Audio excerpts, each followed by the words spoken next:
Rajkot Ahmedabad highway પર માલિયાસણ નજીક ગમખ્વાર અકસ્માત સર્જાયો, જેમાં 42 વર્ષીય શીતલબેન ભોજક નામની મહિલાનું મોત થયું.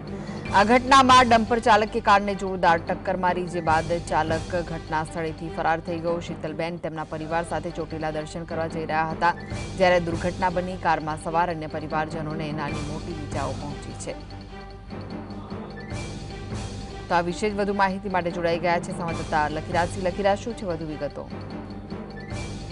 રાજકોટમાં ડમ્પર ચાલકે વધુ એક કાર ચાલકને જે ટક્કર લેતા એક વ્યક્તિનું જે મોત છે તે નીપજ્યું છે. આ સમગ્ર અકસ્માત છે તે રાજકોટ અમદાવાદ હાઈવે ઉપર આવેલા માલિયાસણ નજીક છે તે બન્યો હતો. એકાએક જે વેગેનાર છે તેને ડમ્પર ચાલકે ટક્કર મારતા જે અકસ્માત સર્જાયો હતો. આ અકસ્માતમાં 42 વર્ષીય શીતલબેન ભોજક નામના મહિલાનું જે સારવાર દરમિયાન મૃત્યુ થયું છે.